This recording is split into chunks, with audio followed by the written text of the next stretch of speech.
सबकी पहुंच में। किसान।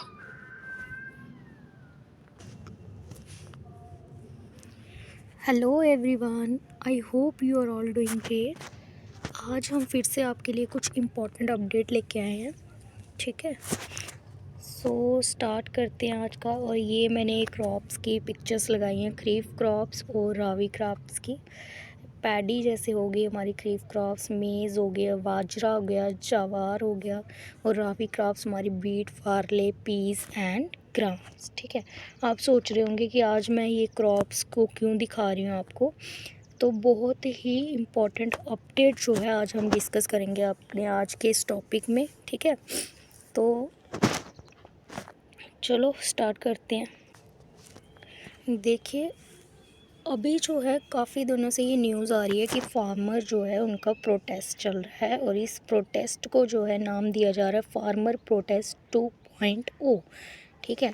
इसको 2.0 नाम क्यों दिया जा रहा है, क्योंकि इससे पहले भी 2020 में जो है फार्मर का प्रोटेस्ट हुआ था। इसका फर्स्ट फेज़ जो है 2020 में हमें देखने को मिला। काफ़ी ज़्यादा जो है ज़ोरों शोरों से ये फिर प्रोटेस्ट हुआ था फार्मर्स का। और एक बार फिर से हम देख रहे हैं जो फार्मर्स हैं वो फिर से जो है प्रोटेस्ट कर रहे हैं, और फिर से जो है दोबारा से जो है प्रोटेस्ट स्टार्ट हो गया। और इस प्रोटेस्ट को जो है 2.0 नाम दिया जा रहा है, क्योंकि ये इसका सेकंड फेज़ चल रहा है, ओके। तो आज हम जो है इसी के रिलेटेड डिस्कस करेंगे फार्मर प्रोटेस्ट के लिए, कि फार्मर्स के क्यों जो है दोबारा से जो है फार्मर्स को फिर से क्यों रोड सड़कों पे आना पड़ रहा है, क्यों जो फार्मर्स जो हैं वो फिर से प्रोटेस्ट कर रहे हैं। तो उनके आज देखेंगे आज के क्या रीज़न्स हैं, ठीक है। और आज का हम सारा डिस्कस करेंगे, पॉइंट्स सारे जो भी होंगे इम्पोर्टेंट। तो वीडियो एंड तक देखिए, इम्पोर्टेंट वीडियो है ये, ठीक है।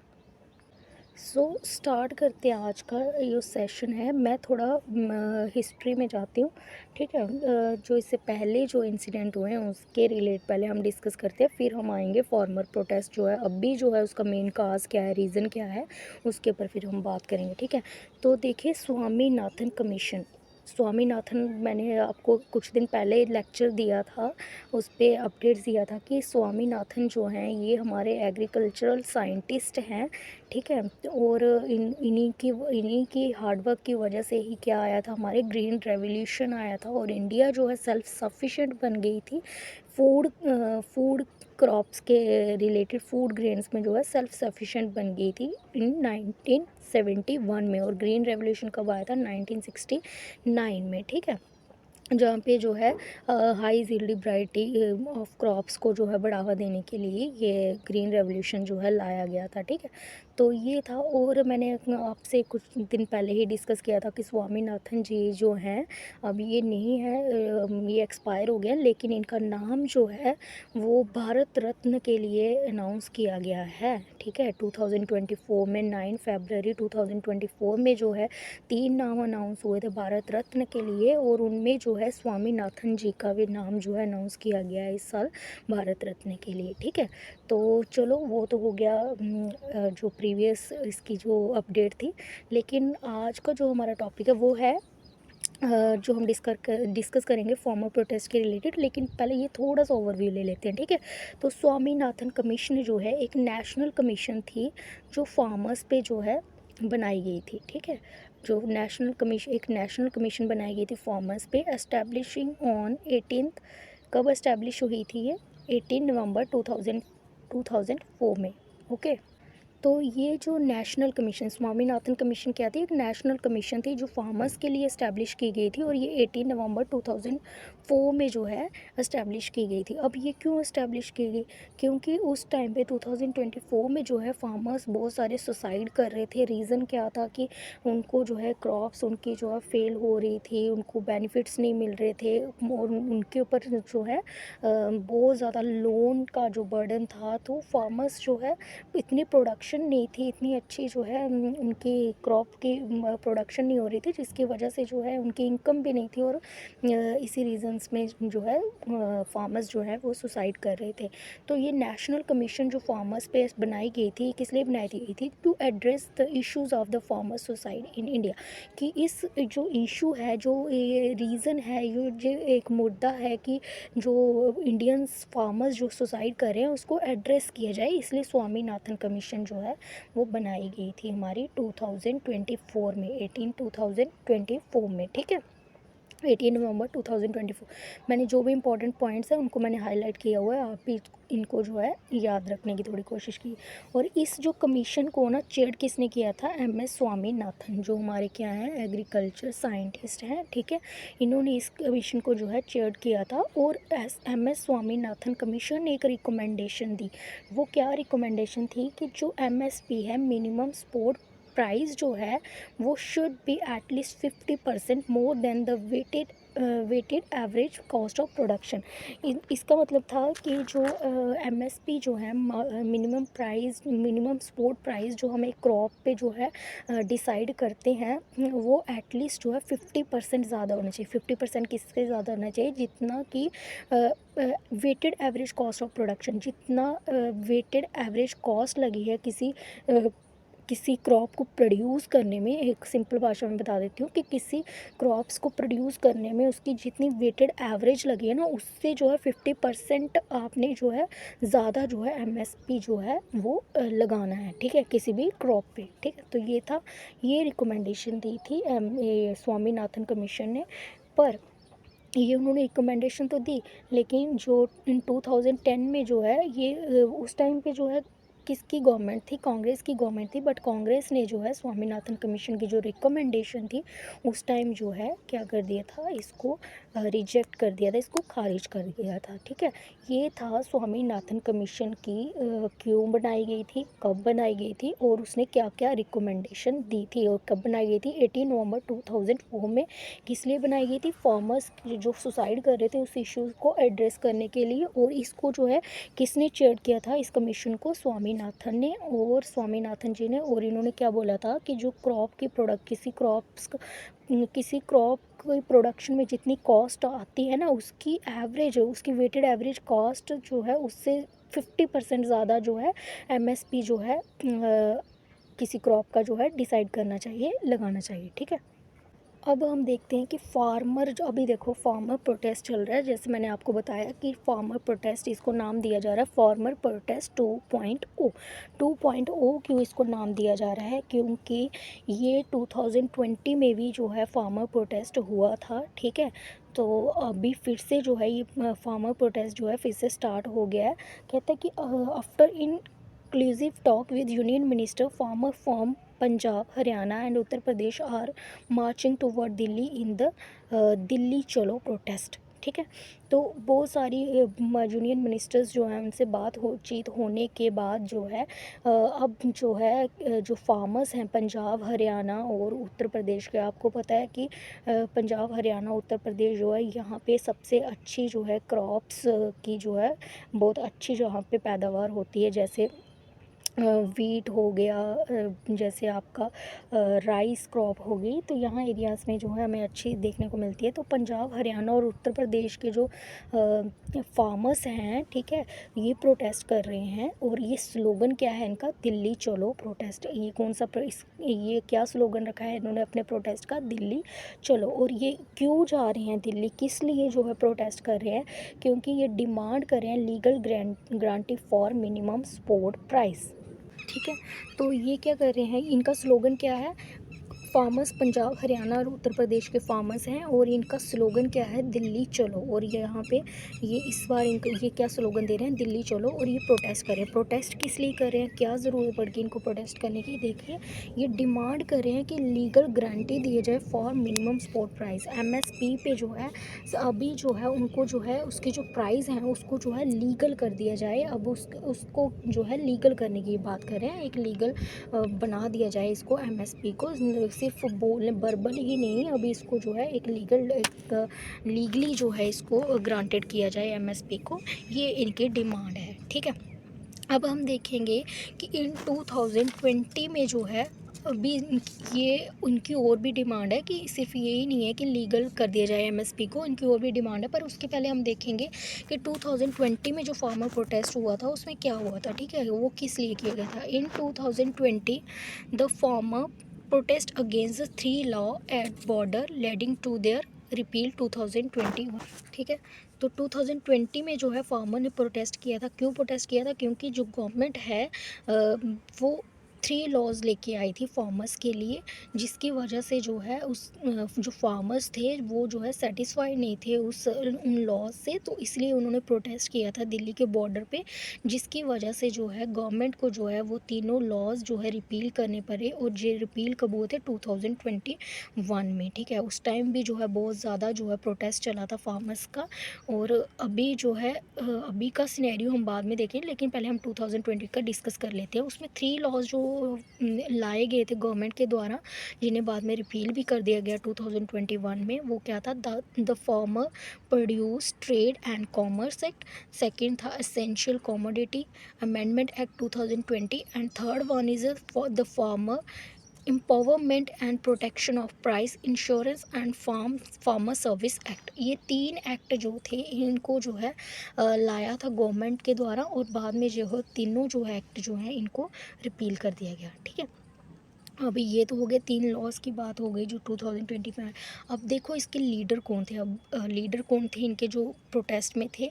वो थे किसान मजदूर मोर्चा एंड संयुक्त किसान मोर्चा। ये जो है एक एसोसिएशन, आप ये दोनों क्या है? एक एसोसिएशन है, किसान मजदूर मोर्चा KMM बोला जाता है इसको, एंड संयुक्त किसान मोर्चा SKM, ठीक है। ये दो एसोसिएशन है।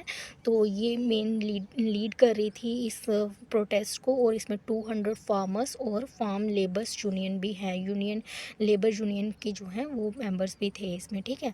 तो ये याद रखना कि कौन इसको लीड कर रहा था इस प्रोटेस्ट को। किसान मोर्चा, किसान मजदूर मोर्चा और संयुक्त किसान मोर्चा, ये दोनों जो हैं एसोसिएशन थी, ठीक है। अब मेन काज क्या था? देखो मेन रीज़न क्या था कि जो ये प्रोटेस्ट किया जा रहा है या क्यों किया जा रहा है, इसके लिए जो है अब हम ये स्टडी करेंगे। देखिए मेन काज क्या था? जो इंडियन गवर्नमेंट थी उसने सेट किया था minimum support price for 24 commodity twice year. जो इंडियन गवर्नमेंट है वो जो है मिनिमम MSP जो है वो 24 कॉमोडिटीज़ पे जो है प्राइस जो है डिसाइड करती है, सेट करती है हर साल। साल में 2 बार क्या करती है? MSP जो है उसको सेट करती है इंडियन गवर्नमेंट साल में 2 बार, इन्हें kharif and rabi crop, kharif crops के ऊपर और रावी क्रॉप्स के ऊपर। खरीफ क्रॉप और रावी क्रॉप अभी मैंने आपको पिक्चर्स में आपको डिस्कस किया कि खरीफ क्रॉप कौन सी हमारी और रावी क्रॉप कौन सी हमारी, ठीक है। तो उन दोनों तो इंडियन गवर्नमेंट जो है वो MSP जो है 24 कॉमोडिटीज़ पे जो है सेट करती है MSP को साल के 2 बार, और इन खरीफ एंड रावी क्रॉप सीजन, ठीक है। After recommendation of the commission for agriculture cost and price, किसकी रिकमेंडेशन के बेस पे? ये कमीशन है एग्रीकल्चर कॉस्ट एंड प्राइस, इसकी रिकमेंडेशन के बेस पे जो है इंडियन गवर्नमेंट जो है 24 कमोडिटीज़ पे जो है MSP जो है डिसाइड करती है साल में 2 बार, ठीक है। अब देखिए, but state agency by only rice and wheat at the sport level. पर जो स्टेट गवर्नमेंट है ना, जो स्टेट एजेंसीज हैं वो सिर्फ क्या खरीदती हैं? राइस और वीट ही खरीदती हैं, ठीक है। क्या खरीदती हैं? वीट हमारी क्या है? Which is Ravi crops, and rice हमारी क्या है? खरीफ क्रॉप। जो स्टेट एजेंसीज हैं वो क्या खरीदती हैं? सिर्फ राइस और वीट ही खरीदती हैं, क्योंकि अभी बहुत सारी स्कीम्स ऐसी चल रही हैं जिसमें जो है गरीब लोग हैं उनको जो है राइस और वीट जो है उनको प्रोवाइड कुछ को मिनिमम प्राइजेस पे, जहाँ पे फ्री में जो है उनको, अभी आपने देखा था कि कोविड में जो है फ्री जो है राशन जो है वो सबको जो है जो गरीब लोग हैं उनको प्रोवाइड करवाया गया था, तो ठीक है।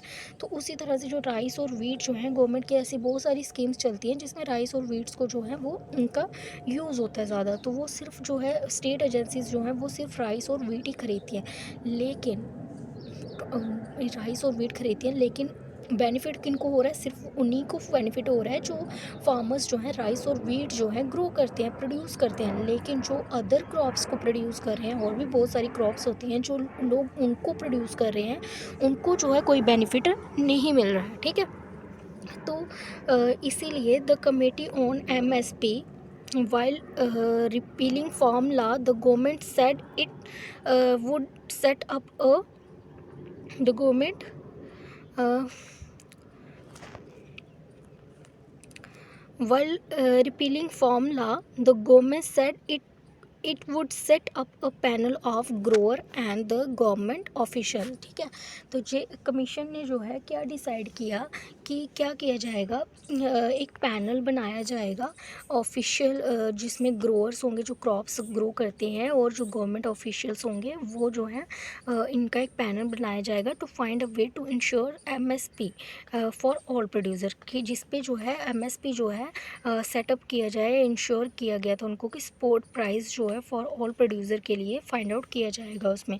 पर क्या हुआ था, ऑन जुलाई 12 2022 में जो है the centre establish 29 members committee. ठीक है, कमीशन ने जो है वो डिसाइड तो कर दिया, उन्होंने बोल तो दिया फार्मर्स को कि हम जो है एक बनाएंगे, एक पैनल बनाएंगे, कमेटी बनाएंगे जिसमें ग्रोअर्स होंगे और गवर्नमेंट ऑफिशियल होंगे जो एमएसपी को जो है डिसाइड करेंगे, सारी जितनी भी प्रोड्यूसर हैं उन सब के लिए जो है प्रोवाइड करवाएंगे। पर जुलाई 12 2022 को क्या होता है, the centre establish 29 member committee. 29 member जो है वो कमेटी बनाई जाती है 2022 को।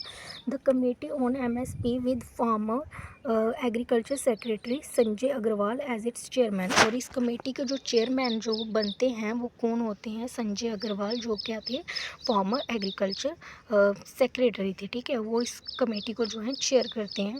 और इस कमेटी में क्या होता है कि इसमें से ना ही पंजाब हरियाणा में से कोई रिप्रेजेंटेशन उन्हें भी नहीं दी जाती। इन्होंने क्या बोला था कि जो ग्रोअर्स होंगे और गवर्नमेंट ऑफिशियल होंगे उनका एक पैनल बनेगा, उनकी एक कमेटी बनेगी। लेकिन यहाँ पे जो है ना पंजाब हरियाणा और यूपी में से हमें कोई भी रिप्रेजेंटेशन इस कमेटी में देखने को नहीं मिलती है। ठीक है, the farmer excuse the government of going slow in the fulfilling the that promise. ठीक है, अब देखिए कमेटी तो बना दी गई थी। ठीक है, 2022 को जो है वो कमेटी बना दी गई, 12 जुलाई 2022 को कमेटी तो बना गई, 29 मेंबर्स थे उस कमेटी के, लेकिन उसमें पंजाब हरियाणा के कोई भी जो है फार्मर्स के कोई रिप्रेजेंटेशन नहीं थी उसमें। ठीक है, उसमें ये भी नहीं थी, और ना ही कोई इकोनॉमिक्स एक्सपर्ट थे, कुछ भी नहीं था। ठीक है, तो इसमें इसीलिए जो है फार्मर ने कहा कि जो अभी जो फार्मर है वो क्या कह रहे हैं कि आपका जो ये प्रोसेस है जो आपने हमसे प्रॉमिस किया था ये बहुत ही स्लो काम कर रहा है, हमारी जो नीड्स है उसको जल्दी से जल्दी जो है फुलफिल किया जाना चाहिए। ठीक है, तो अभी इसीलिए जो है ये फार्मर्स जो है प्रोटेस्ट कर रहे हैं कि एक तो जो है एमएसपी को जो है लीगल बना दिया जाए, सिर्फ बातों में ही नहीं, उससे लीगल जो है लीगली तौर पे जो है एमएसपी को हमें गारंटी किया जाए। ठीक है, और जो कमेटी जो बनाई गई थी वो भी एक रीज़न है कि जो कमेटी बनाई गई थी उसमें जो है कोई रिप्रेजेंटेशन जो है ग्रोअर्स जो है उनका कोई रिप्रेजेंटेशन नहीं है। ठीक है, गवर्नमेंट का खुद ही जो कमेटी है उसकी के मेंबर हैं उसमें, और पंजाब हरियाणा और यूपी के कोई भी रिप्रेजेंटेशन उसमें इंक्लूड नहीं है। ठीक है, अब देखो जो फार्मर्स हैं उन्होंने क्या क्या डिमांड्स जो हैं वो रखी हैं इस बार की, ये जो उनका प्रोटेस्ट है उसमें क्या क्या डिमांड है वो हम डिस्कस करेंगे। The law granting minimum support price for crop based on Swaminathan commission recommendation. Starting में मैंने आपको स्वामीनाथन कमीशन बताया, स्वामीनाथन कमीशन जो है बनाई गई थी 2004 में, तो मैंने इसीलिए वो स्टार्टिंग में आपको पढ़ाया क्योंकि इसमें जो है इनकी डिमांड्स में ये आ रहा था, तो इसलिए मैंने वो पहले ही डिस्कस कर लिया कि स्वामीनाथन की रिकमेंडेशन क्या थी कि जो जितनी कॉस्ट लग रही है किसी क्रॉप को प्रोड्यूस करने में उसकी एवरेज वेटेड से 50% ज़्यादा जो है एमएसपी जो है उस पर सेटअप किया जाए उस क्रॉप्स पे। ठीक है, अब देखो ये इनकी डिमांड क्या है फार्मर्स की कि हमें क्या है जो एमएसपी जो है ना क्रॉप्स पे वो किसके ऊपर बेस्ड होना चाहिए, किसके ऊपर सेट होना चाहिए, स्वामीनाथन कमीशन रिकमेंडेशन, जो स्वामीनाथन कमीशन रिकमेंडेशन थी उसके बेस पे जो है हमारा जो एमएसपी डिसाइड होना चाहिए, और इसको अभी लीगल जो है बना देना चाहिए। ठीक है, समझ आया ये वाला। अब दूसरा देखो, withdraw from the WTO world trade organisation से जो है उसमें इंडिया गवर्नमेंट को जो है वो क्या कर देना चाहिए, वहाँ से विड्रॉ कर देना चाहिए, क्योंकि वहाँ पे ग्लोबली लेवल पे जो है वो क्रॉप्स की जो मिनिमम प्राइस जो है वो डिसाइड किया जाता है, तो इसलिए जो लोकल्स हमारे जो फार्मर्स हैं उनको इसका बेनिफिट नहीं मिलता है उनको, तो इसलिए जो है ये और भी बहुत सारे रीज़न है इसमें, लेकिन ये मैं मेन रीज़न इसमें ये डिस्कस कर रही हूँ कि वो कह रहे हैं कि आप जो है WT से, वर्ल्ड ट्रेड ऑर्गेनाइजेशन से जो है विड्रॉ कर दीजिए। इनकी जो है सेकंड डिमांड ये है। और थर्ड डिमांड इनकी क्या है कि compensation for family of disease farmer from the previous protest including a job for one family member. अब बोल रहे हैं कि जो फार्मर्स जो हैं, जो पिछले साल जो पहले प्रोटेस्ट हुआ था 2020 में, उसमें जो डिसीज़ फार्मर्स हैं, डिसीज़ फार्मर्स की जो फैमिलीज़ हैं, उनको उस चीज़ की कंपनसेशन दिए प्रोवाइड कराया जाए। और इसके साथ साथ जो है फैमिली के एक मेंबर्स को जो है गवर्नमेंट जॉब भी जो है दी जानी चाहिए। ठीक है, इनकी जो थर्ड डिमांड ये है। और फोर्थ डिमांड है withdraw of the amendment made in 2015 to the land acquisition act of 2030। और ये कह रहे हैं कि जो अपने अमेंडमेंट की थी ना लैंड एक्विजिशन एक्ट में, ठीक है, लैंड एक्विजिशन एक्ट 2013 में जो आपने अमेंडमेंट की है 2015 में, उसको भी आप जो है विड्रॉ करो। अब ये थोड़ा सा डिस्कस कर लेते हैं हम लोग कि लैंड एक्विजिशन एक्ट 2030 क्या था। ठीक है, लैंड एक्विजिशन, कौन कौन सी लैंड आप एक्योर्ड कर सकते हो, गवर्नमेंट किस किस लैंड को जो है एक्योर्ड कर सकती है, ये उसके बारे में है। तो 2030 जो प्रीवियस लैंड एक्विजिशन एक्ट था वो क्या बोलता था कि कंसेंट, जो सहमति लेने के लिए, परमिशन लेने के लिए किस किस की ज़रूरत है उसके बारे में था। तो 2013 एक्ट के अकॉर्डिंग जो है अगर गवर्नमेंट प्रोजेक्ट होते थे तो उस पर जो है किसी भी तरह का कोई कंसेंट लेने की ज़रूरत नहीं थी। बट अगर पब्लिक या प्राइवेट पार्टनरशिप प्रोजेक्ट होते थे तो उस पे जो है 70% जो है, ठीक है, कितनी लिख देती हूँ मैं आपको, एक सेकेंड। ठीक है, अगर पब्लिक प्राइवेट पार्टनरशिप प्रोजेक्ट होता था तो उसमें जो है 70% जो है जो फार्मर्स हैं जिनकी वो लैंड है, लैंड ओनर्स की जो है आपको परमिशन लेने की ज़रूरत होती थी। ठीक है, बट और जो प्राइवेट है, और जो प्राइवेट प्रोजेक्ट होंगे उस पे जो है आपको कितनी परसेंट लेने की ज़रूरत है, उसमें आपको 80% जो है परमिशन चाहिए होती थी। किसके लिए? प्राइवेट के लिए।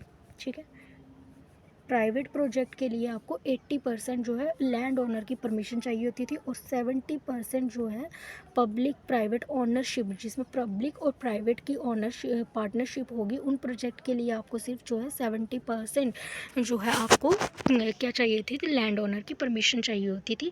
ये एक्ट जो है 2013 में ये 3 कंसेंट के लिए थी। और फिर सोशल इम्पैक्ट असेसमेंट भी होनी चाहिए थी कि जो आप लैंड एक्योर कर रहे हो उस पे उसका क्या जो है क्या बोलते हैं उसको, क्या इम्पैक्ट पड़ रहा है हमारी सोसाइटी पे, तो आपको वो भी जो है वो भी देखना ज़रूरी है, ये भी मैंडेटरी था। और जो इरीगेटेड मल्टी क्रॉप्ड लैंड हैं, जो जिस पे जो है मल्टी क्रॉप जो है लैंड मल्टी क्रॉप जो की जाती है जिस लैंड पे, आप उस लैंड को जो है एक्योर्ड नहीं कर सकते। ये एक्ट 2030 कहता था, क्या बोलता था, एक कंसेंट के लिए बोलता था अगर आपकी गवर्नमेंट प्रोजेक्ट है तो उसके लिए आपको किसी की परमिशन लेने की ज़रूरत नहीं है। लेकिन अगर पब्लिक प्राइवेट पार्टनरशिप प्रोजेक्ट हैं तो उस पर आपको 70% जो है लैंड ओनर का जो है आपको कंसेंट चाहिए, उसकी परमिशन चाहिए। लेकिन अगर प्राइवेट प्रोजेक्ट हैं तो उसमें 80% जो है लैंड ओनर की परमिशन की आपको ज़रूरत होती थी। और सोशल इम्पैक्ट असेसमेंट जो है वो मैंडेटरी था सभी प्रोजेक्ट्स के लिए, कि आप जो जिस रीज़न के लिए, जिस प्रोजेक्ट के लिए लैंड एक्योर कर रहे हैं उसका क्या इम्पैक्ट होगा हमारी सोसाइटी पे, उसे भी मैंडेटरी बनाया गया था सभी प्रोजेक्ट्स के लिए। और जो मल्टी क्रॉप्ड लैंड थी, जिस पे जो है मल्टी क्रॉप जो है ग्रो की जाती थी जिस लैंड पे, ठीक है, उसको आप एक्योर्ड नहीं कर सकते थे beyond a limit specified by the state government, जो एक स्टेट गवर्नमेंट ने जो है लिमिट स्पेसिफाइड की थी उसके अंडर। ठीक है, उसके बाद, ठीक है, अब जो है ये था लैंड एक्विजिशन एक्ट 2030 जो पहले का था। अब जो अमेंडमेंट हुई है लैंड एक्विजिशन एक्ट में ही हुई है ना, अमेंडमेंट होता है चेंज आना। ठीक है, तो जो चेंज आई है एक्ट 2013 में, ये अमेंडमेंट कब हुई थी, 2015 में हुई थी। इसमें जो है क्या किया गया, 5 टाइप ऑफ प्रोजेक्ट को, 5 तरह के जो प्रोजेक्ट हैं उनको एग्जम्प्ट किया गया था फॉर कंसेंट रिक्वायरमेंट के। क्या उन्होंने 5 ऐसे प्रोजेक्ट बता दिए जिसमें किसी की भी जो है आपको परमिशन लेने की जो है ज़रूरत नहीं है। फर्स्ट था आपका डिफेंस, फिर रूरल इंफ्रास्ट्रक्चर, अफोर्डेबल हाउसिंग के लिए, या इंडस्ट्रियल कोई कॉरिडोर्स जो सेटअप कर रही है अगर गवर्नमेंट, या फिर कोई इंफ्रास्ट्रक्चर जिसमें पब्लिक प्राइवेट की ऑनरशिप होगी, उन प्रोजेक्ट्स पे भी जो है किसी भी तरह का कंसेंट लेने की ज़रूरत नहीं। किसमें? डिफेंस में, रूरल इंफ्रास्ट्रक्चर में, अफोर्डेबल हाउसिंग में, या इंडस्ट्रियल कॉरिडोर कोई सेटअप करिए गवर्नमेंट उसमें, या इंफ्रास्ट्रक्चर जिसमें पब्लिक प्राइवेट की पार्टनरशिप होगी। प्रीवियस में क्या था कि पब्लिक प्राइवेट अगर कोई प्रोजेक्ट है तो उसमें जो है 70% जो है कंसेंट चाहिए, बट इसमें जो है एग्जम्प्ट कर दिया गया कि आप अगर पब्लिक प्राइवेट प्रोजेक्ट है तो उसमें भी आपको किसी की कंसेंट लेने की ज़रूरत नहीं है, ठीक है। और जो मैंने प्रीवियस में आपको पढ़ाया कि सोशल इम्पैक्ट असेसमेंट जो है वो भी इसमें से जो है एग्जम्प्ट कर दिया, इसको में से हटा दिया गया। और इसमें जो है जो इरीगेटेड मल्टी क्रॉप्ड लैंड होंगी उन पे पहले वाले में क्या था कि आप उसको लैंड को एक्योर्ड नहीं कर सकते, लेकिन इसमें जो है इस चीज़ को भी जो है एग्जम्प्ट कर दिया गया। ये दोनों एक्ट में जो है डिफरेंस था कि प्रीवियस वाला और जो अभी वाला जो प्रोजेक्ट है लैंड एक्विजिशन एक्ट और अमेंडमेंट एक्ट 2015, इन दोनों में मैंने आपको जो है डिफरेंस बता दी। तो अब ये फार्मर जो है वो कह रहे हैं कि जो अमेंडमेंट की गई है 2015 में लैंड एक्विजिशन एक्ट ऑफ 2013, इसको जो है विड्रॉ कर दो। हमें जो है हमारा लैंड एक्विजिशन एक्ट जो 2013 में जो ओरिजिनल पहले वाला जो एक्ट था 2013, हमें वही वाला एक्ट चाहिए, हमें अमेंडमेंट वाला एक्ट नहीं चाहिए। Farmer content that the current compensation rates are inadequate and leave the landless and leave them landless, ठीक है। जो लैंड एक्विजिशन एक्ट 2013 था उसमें कंपनसेशन वगैरह जो है वो नहीं थी, लेकिन जो अमेंडमेंट एक्ट है इसमें कंपनसेशन तो दी जा रही है, लेकिन जो फार्मर हैं वो कह रहे हैं कि हमें जो है जो हमें कंपनसेशन दी जा रही है वो हमारी जो हमें सेटिस्फाई नहीं कर रही है, ठीक है, एडिक्वेट नहीं है हमारे लिए।